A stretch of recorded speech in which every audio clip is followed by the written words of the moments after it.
एक आपका नाम? जसविंदर नाम है सर।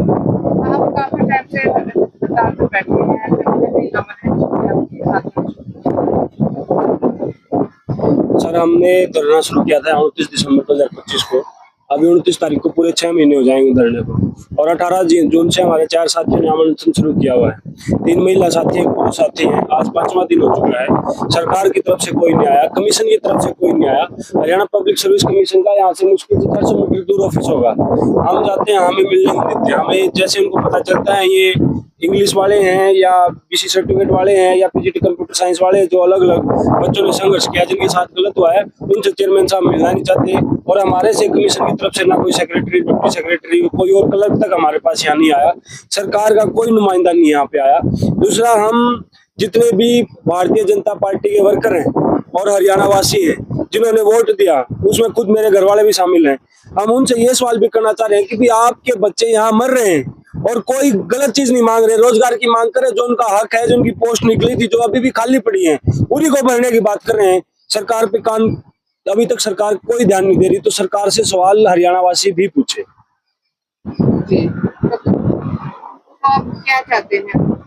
हम सर सिंपल सी हमारी 3 मांग है। ये जो साथी इनकी ज्वाइनिंग दी जाए, जिनको सर्टिफिकेट के बहाने से निकाला गया है, कुछ को ओबीसी सर्टिफिकेट के बहाने से निकाला गया, कुछ ईडब्ल्यूएस के सर्टिफिकेट के बहाने से निकाला गया। उसमें जुडिशरी के कैंडिडेट है, एमओ कैंडिडेट है, पीजीटी के कैंडिडेट है, टीजीटी के कैंडिडेट है।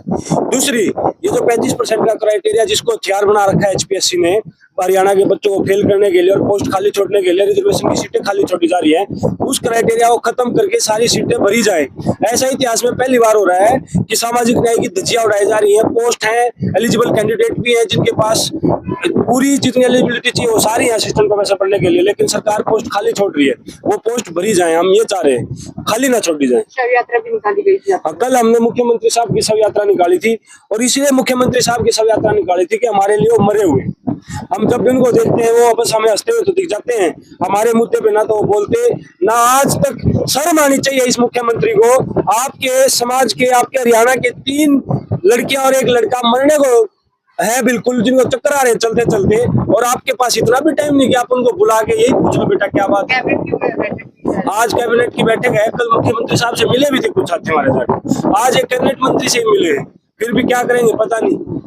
और हमें उम्मीद है कि सरकार पॉजिटिवली सोचे, लेकिन ये इस मामले में कुछ कर नहीं रहे, जो बहुत गलत बात है सरकार।